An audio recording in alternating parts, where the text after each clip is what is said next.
Hi, now we're recording the second part of chapter 12, enzymes, starting at page 349 and continuing to the end.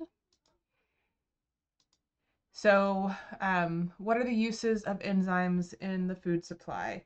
So one primary use is converting one food product into another. And the key example, as given in the book, is cheese making, for example. So that is turning milk into cheese using the enzyme rennet. We've discussed that a little bit before. Another uh, main purpose of enzymes used in the food supply is to extract food components from food systems. And the example that the book gives, which is one of many, is pectinase, which removes pectin.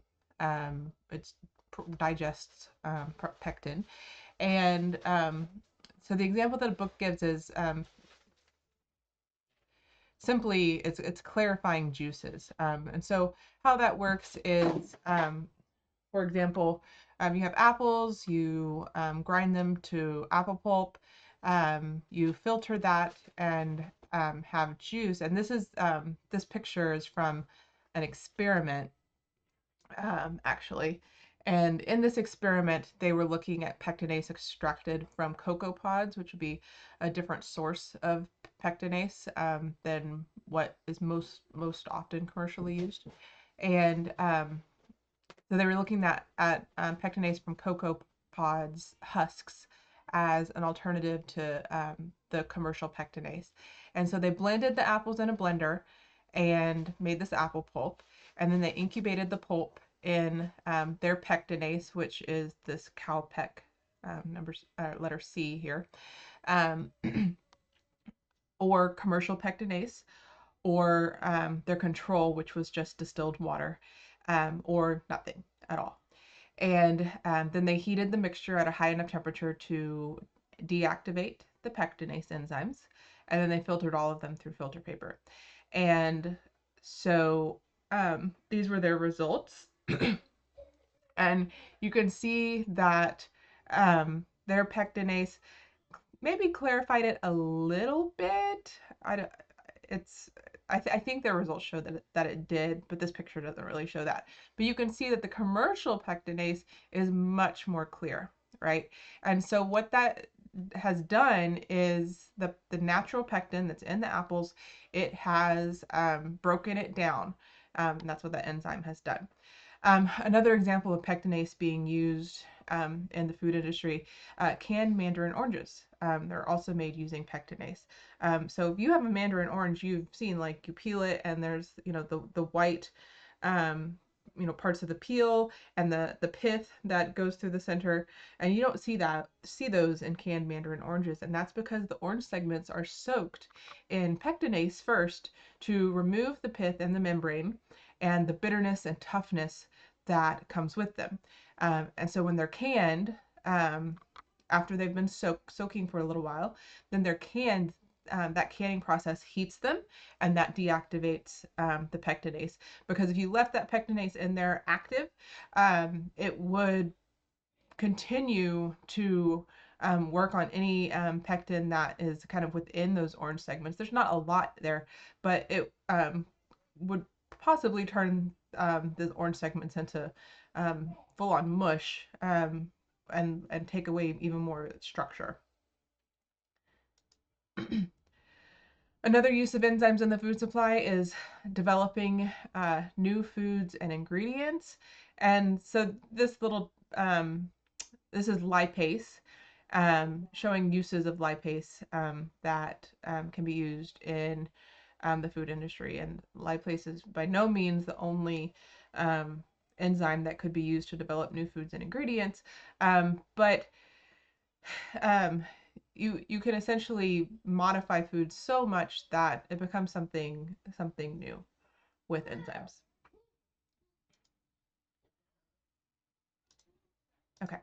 Um, and so what we need to know about the enzymes being used in the food supply is that they have to be produced on a pretty large scale. The food industry is a big industry. And it's not just this mom and pop thing. I mean, everyone, some of it is, but most of it is not this mom and pop thing. And so um, you can't really source enzymes in the way that possibly some of them were first discovered, through just, kind of trial and error, and getting things naturally from, animal or plant sources. So just wanted to kind of give you some examples here with that. So for example, rennet. I've talked about this before. The original method of getting rennet was extracting this enzyme from the stomach of young calves. It's naturally produced in the stomach of calves and sheep and goats um, when they are consuming milk. So they have to be young, and and it helps them digest the milk. Okay, and so the original method was extracting this enzyme from the young calves, and so uh, this is not a process where they're alive. All right, so we're talking about veal calves. Okay, so after these calves have been processed, you dry and clean the stomachs, slice it into small pieces, put it into salt water or whey, together with vinegar or wine, and that lowers the pH. And then the filter.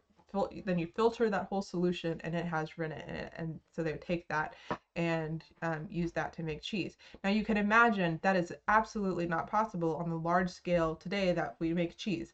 That would be a lot of dead young animals that would need to be taken to supply that. And so they have more modern methods today.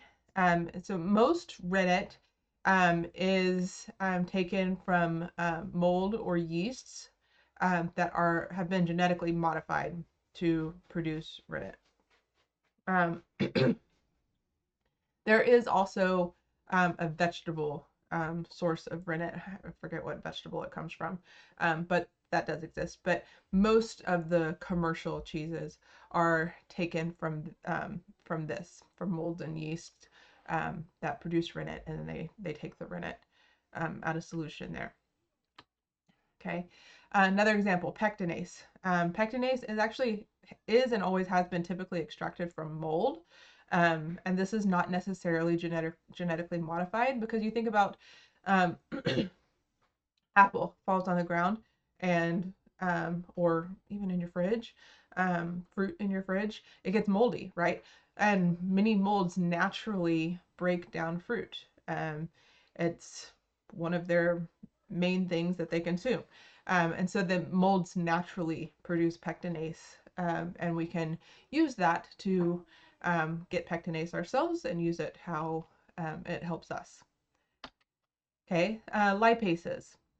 So enzymes that digest lipids. Okay, so traditional sources of lipases would be the swine pancreas. So after you slaughter a pig, you take the pancreas and extract lipase from it. Some plant seeds have lipase in them. Okay, more modern methods, so that it can be produced on a commercial scale, would be getting lipase from molds, bacteria, and yeast. And some are genetically modified, some aren't. But um, but that is how um, most of that is uh, produced now.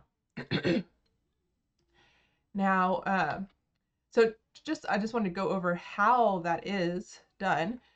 So when you have molds or yeasts or bacteria that are producing an enzyme, and lots of enzymes are produced in this way.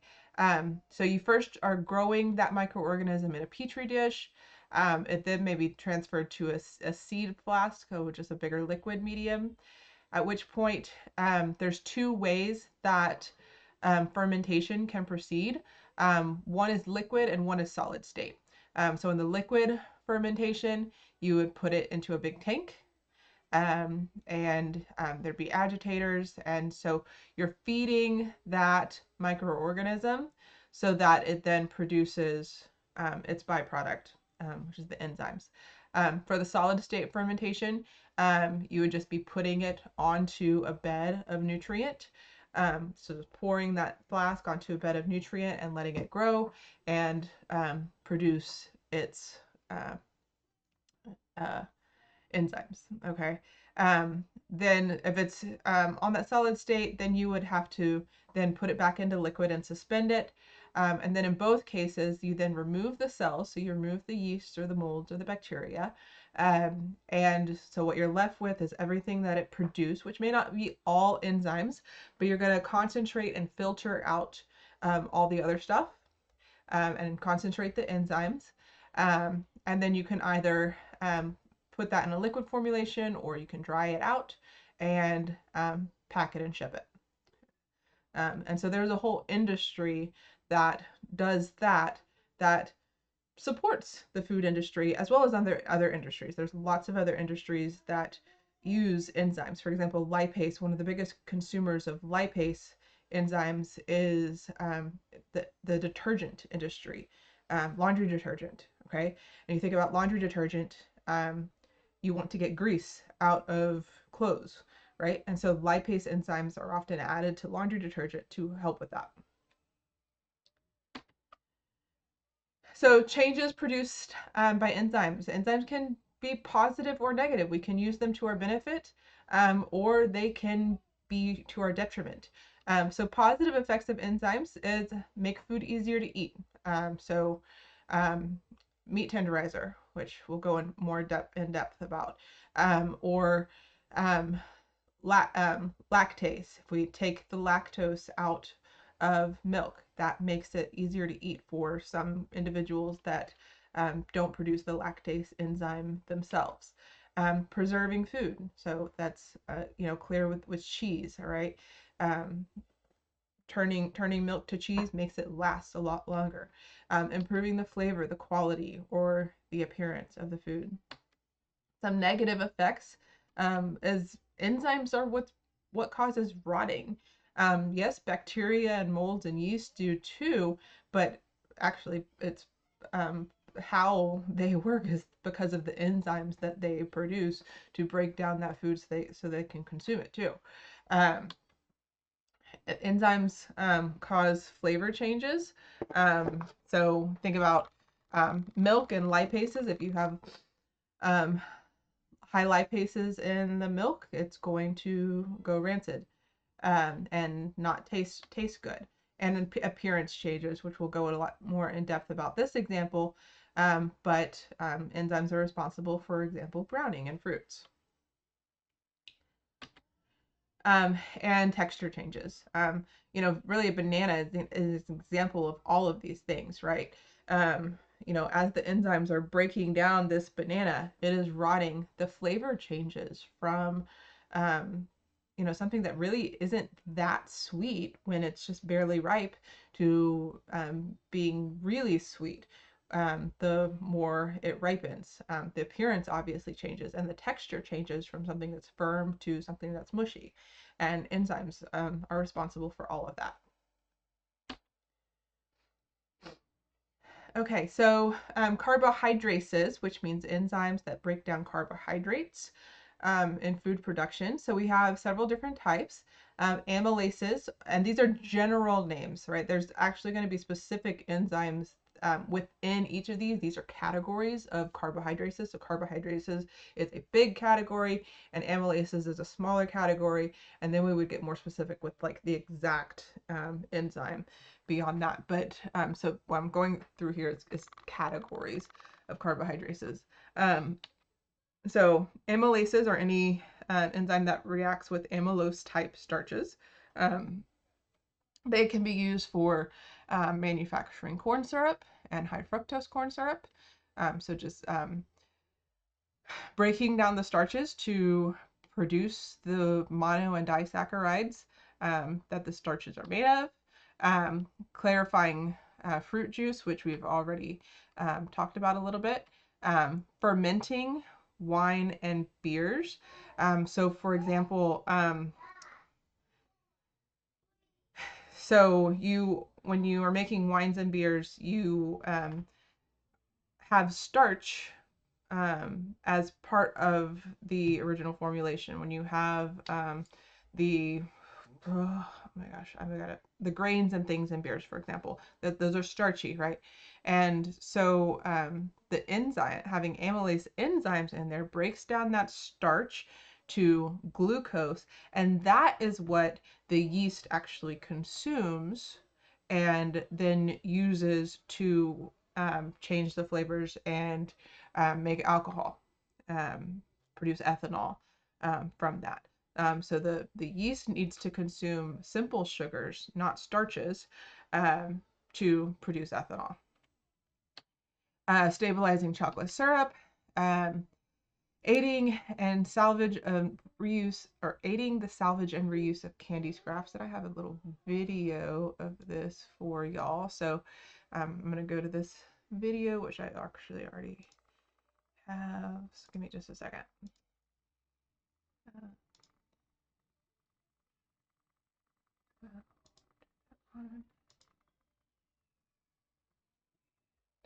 turn this off. Okay.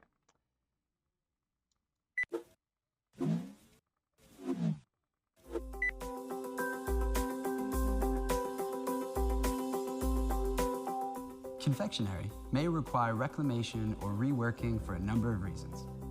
For example, when products are rejected for being misshapen or otherwise out of specification. The waste material can stick together and form large agglomerates, making reclamation a slow process. With a conventional agitator, hard solids require long mixing times at high temperatures to allow them to slowly redissolve. The heating and cooling process increases costs and further adds to process time. And unsupported agitator shafts can easily be damaged by the large solids in the mix. With a Silverson mixer, waste confectionery of all shapes and sizes can be rapidly disintegrated and redissolved. The high shear mixing action draws the solids into the workhead and literally smashes them to pieces, progressively reducing the solids down quickly so the solubilization is completed in a matter of minutes. The sheer energy the mixer puts into the product means solubilization can be carried out at lower temperatures, further reducing costs. With increasing demands for mixing equipment for this application, we've developed a special reclamation plan. It consists of a process vessel, high shear bottom entry mixer, and an inline mixer in a recirculation system. The vessel can be jacketed for mixes that require high temperature. Let's see how it works. The vessel is charged with the base fluid, and the bottom entry mixer is started. The material for reclaim is added without the need for pretreatment. The solids are disintegrated in the rotor-stator workhead and rapidly reduced to granular size. Recirculation through the inline mixer further accelerates the solubilization process and quickly reduces the entire contents of the vessel to a homogeneous mixture. The system is equally effective on hard sugar candy, gelatin and gum-based sweets, chocolate waste, and fillings such as biscuit or wafer. We offer in-tank disintegrators for smaller volumes, and where necessary, Silverson mixers can be custom built to suit individual process requirements. The application report on reclamation of confectionery gives more details. If you want to find out more, contact us now.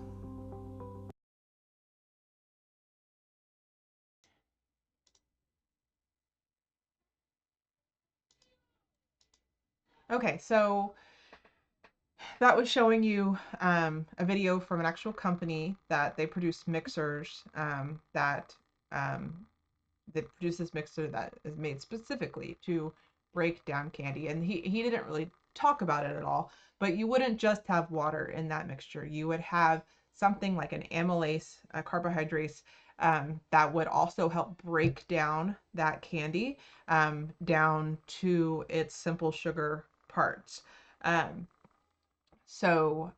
that you could then reuse it, produce that initial syrup that you'd had all over again, and make more candy out of it. And this is an important part of the food industry because um, not just with candy, but with many other parts of the food industry, you end up with scraps and things that they are perfectly good food, but they just don't meet the standards of what you want to sell. And being able to rework, and that's like actually a food industry term is rework, those scraps back into the food, say is a huge cost savings for the food industry. Um, so like, I mean, this is kind of getting off topic a little bit, but you'll even see that like, so like in sausage, right? There's, you know, you might have a batch that um, it's perfectly good sausage, but you know, there's pieces that just aren't shaped correctly, etc. And they will actually regrind small amounts of those sausages and put them and mix them in with the rest with another batch of sausage that's being made, so that it's not just wasted. Um, and so enzymes can help with that with some industries. Okay, and then another example would be clarifying vegetable canning liquid. Um, Similarly to kind of the example with the juices, um, would break down the starches in that liquid so that it looks more clear. And final example is increasing the sugar available for yeast and base goods. So amylase is actually naturally produced by yeast. And so like the yeast produces amylase, which breaks down the starch, which then the yeast feeds on the simple sugars, the monosaccharide, the glucose, um, which, and then the yeast uses that to make the carbon dioxide. That's kind of the way the yeast works. But we can also add more amylase to the bread dough to increase those sugars that are available for the yeast and increase the yeast action. Okay, so amylases was one example of carbohydrases, cellulases. And so these would hydrolyze cellulose, break down cellulose. And so remember, cellulose is our fiber that is difficult to digest, and etc. So we've talked about clarifying juices. Um, could use it to aid in extracting essential oils. So by a lot of times the essential oils will be trapped in a network of cellulase, and you can break down that cellulase. It frees more of the essential oils for extraction. You can improve the nutritive value of foods by freeing any sugars that are also bound inside that cellulose network. Then we have lactase, which hydrolyzes the lactose into its component parts of glucose and galactose. Um, they use it not just for making lactose-free milk, but making dry milk. For powdered milk, it makes it easier for it to dissolve if you don't have lactose in it. If you remember when we had that little, sub experiment where I was having y'all taste the different sugars, and the lactose did not really dissolve in that water mixture and in solution when I gave it to you. It was sunk to the bottom, and we had to like stir it up and then taste it, right? And so if the lactose is in the milk, it's not going to and dried, it's not going to redissolve easily in powdered milk. And so breaking it down to glucose and galactose helps with that. It's also used to reduce calories. Now, what do I mean by that? Um, so lactose is less sweet than glucose and galactose separately. So the same amount, so one glucose and one galactose is more sweet separately than it is when it is bound together as lactose. And so if you break down the lactose into glucose and galactose, then you have less lactose that you need to potentially add to something to have the same sweetness. Okay, and so that's how it's used to reduce the calories. So just adding lactase to something that has lactose in it would not reduce the calories in and of itself. It would be the fact that you're adding not having to have as much lactose for the same sweetness. Okay, and then of course, having lactose reduced or lactose free foods is a major issue for some people that are not able to digest lactose. Then invertase. So invertase would be enzyme that converts sucrose to its mixture of fructose and glucose. And example of that would be chocolate candies that are liquid sugar filled usually have used invertase to make that the liquid part in the middle. Okay, so lipases in food production. We would have carbohydrates. Now we'll talk about lipases. Um, some examples of uses of lipase. You can use it to extract unwanted egg yolk from egg white. And we've talked before about how um, if you want, if you have just egg white, that has very different foaming properties than if we've added some egg yolk to it, right? You contaminate that with egg yolk, then you will have issues with the um, functionality of that egg white. And so it's important to have an ability to extract that. In a big industry where they are producing and selling egg whites, right? Well, egg yolks are in close contact with egg whites, and so you're going to get some kind of contamination no matter how careful you are separating those. And so being able to take out those lipids from the egg white is really helpful. Okay. Um, lipases are used to improve the flavor and texture of dairy products. So, it lipases add notes, flavor notes to cheese. Remember that small chain fatty acids have rancid flavors, but these are sometimes actually kind of desirable in cheeses. And so the lipases are helpful there. Um, used to improve the flavor of baked goods. So in baked goods, lipases can increase the softness and slow down the staling process. I'll also mention that texture. So um, for cheeses, for example, using lipases turns triglycerides into diglycerides and monoglycerides, right? Which are better emulsifiers. Um, so in cheeses, this is going to make the texture more smooth, but they can also be used in things like ice cream and butter, um, because both of those are emulsions, right? And so use the lipases to produce the diglycerides and monoglycerides, and now you have emulsifiers that help with those ice cream and butter emulsions. Okay, so we had carbohydrates, lipases, and now we have proteases. So proteases break down proteins. Um, so meat tenderizers, these are proteases. They break down proteins. Um,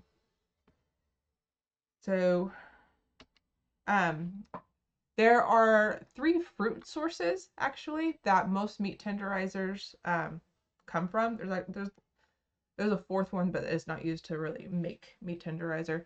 Um, and there's probably other ones, other fruits that produce these proteins also, or proteases also. Papain is extracted from the papaya. Bromelain is extracted from the pineapple, and ficin is extracted from figs. And so all of these can be used to tenderize meat. And so they will actually isolate, extract these proteins, proteases from these fruits, and they actually go into meat tenderizer that you buy at the store. Um, so these fruits themselves, they have these proteases in them. So you would not want to use these fresh fruits in a gelatin dessert. A fourth one that I know of is kiwi produces one called actinidin. You would not want to use fresh kiwi in a gelatin dessert, a jello dessert, all right? Because the proteases would break down the gelatin protein. Um, and you would end up with watery jello. Um, Now, you can use the canned version of these, and that is because the enzymes are deactivated by heat. Um, Similarly, you can use these enzymes, obviously, to tenderize meats. And so you can add the enzymes directly using a meat tenderizer that you buy at the store, or you could use the actual fruits or fruit juices. You might want to wash off the juice from the fruit before you actually start cooking the steak that you're making, just because you don't want your meat to be overly sweet, and so you kind of wash off the sweetness before you cook it. Um, but you can actually like grind up a pineapple, stick it all over your steak, and it will tenderize the steak.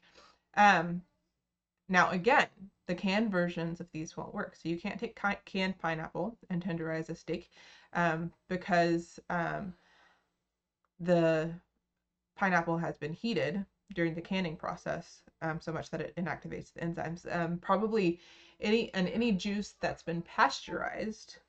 So if you get pineapple juice at the store, if it's been pasteurized, it also won't work because um, it has pasteurization as a heating process. So marinades versus enzymatic tenderization. So enzymatic tenderization is what we've just been talking about. Marinades, though, are typically made with an acid. And the acid denatures the proteins, and that does produce some tenderization, but it's not the same. It's not an enzyme that is breaking down the proteins. Most marinades don't necessarily have a tenderizer, a protease in them. It's just relying on the acid. Um, Enzymatic tenderizers, they do enzymatically break down the protein. So that is the difference. Now, these tenderizers will work until the meat is cooked. So you would not want to marinate your steak in Adolph's tenderizer for 24 hours because leaving this on too long, remember the enzymes, they don't get used up, right? And so they're going to keep working until they're gone, until they've been removed or deactivated. And so, unless you like meat turned to mush, you want to control how long this is exposed to the meat before cooking. Okay. So how else are proteases used in food production? In BRNL, proteases are used to reduce the size of protein that is extracted in the process and clarify the beer or ale. So you can see here, this on the left has not been clarified, and on the right it has. And then in baking, doughs with proteases added need less mixing because the proteases go in and they break down that gluten structure and make it less rigid.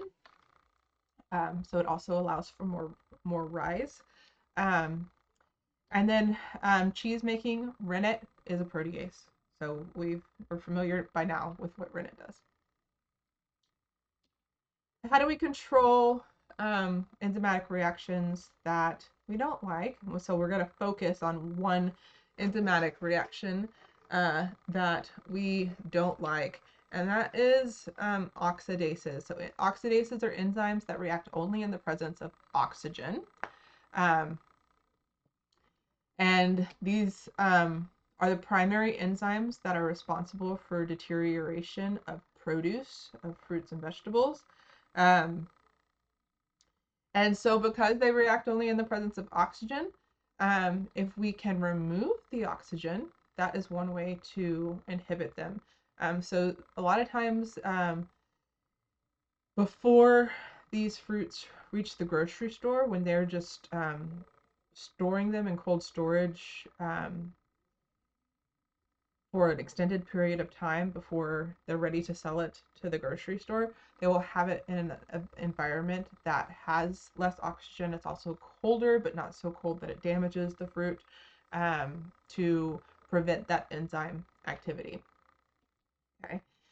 So enzymatic browning is the reaction that occurs when the specific enzyme polyphenol oxidase, which is also known as phenolase, reacts with oxygen. This produces brown pigments called melanins, and it's a very familiar thing that we've seen when apples or pears turn brown. But it's not just limited to that, right? It's any fruit or vegetable that turns brown when it's been cut and exposed to oxygen that you've seen. It's because of this phenolase. So raisins, this is actually using phenolase for good. When in the making of raisins, they usually start out as white grapes. And because of the exposure to oxygen, when it is being sun dried, they become dark brown raisins.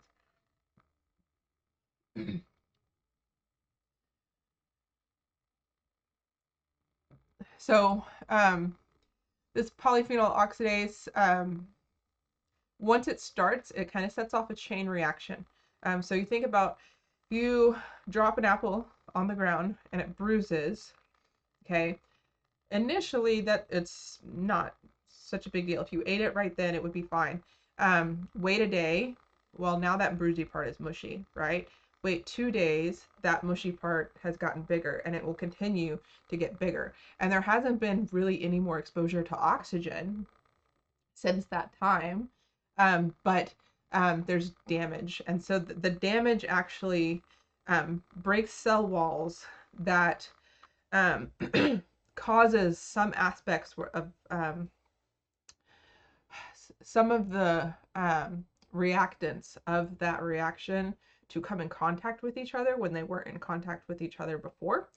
And just a little bit of oxygen that just kind of goes through the cell, the apple peel, okay, because apple peel is not, a complete barrier to oxygen, and it just sets off this chain reaction where it continues, and the bruise grows bigger and bigger and bigger. Okay.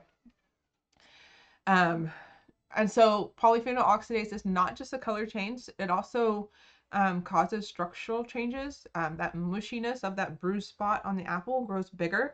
Think about bananas, and that's also polyphenol oxidase that causes that, and they certainly get more mushy.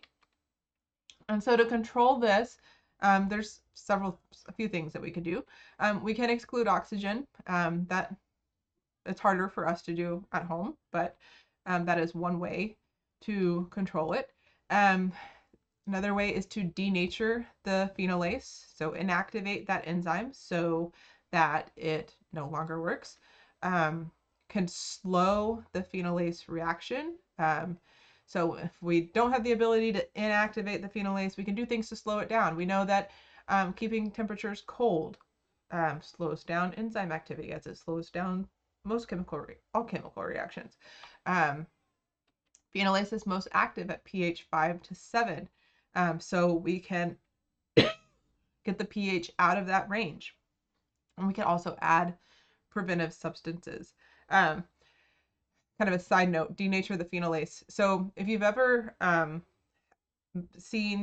the avocado or guacamole in the grocery store that's pre-made, and it's in a pouch, and and it's green, and it actually will stay green if you open it up. And that is because has undergone a process called high pressure pasteurization, where it's not a heating process, but it uses pressure to pasteurize, and that pressure actually deactivates the enzyme in the avocado, the phenolase enzyme in the avocado, so it doesn't turn brown. So, FYI. Okay. So, preventive substances. For the phenolase enzyme. So things that could be added to prevent phenolase activity are sulfites.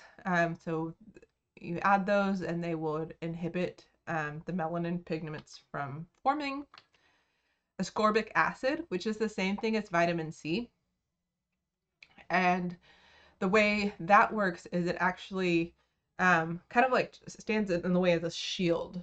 And so the oxygen reacts with the ascorbic acid first, and before the phenolase. And so it kind of acts as a shield. Well, eventually that shield's going to get beat up and be worthless.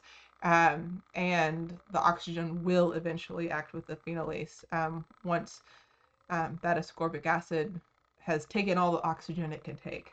But it can slow the reaction. There's also ascorbic acid 2 phosphate, which works similarly to ascorbic acid, but it's more stable. It can take more beating versus regular ascorbic acid. Then there's citric or acetic acids, and these are simply used to lower the pH. That's the only role that they have.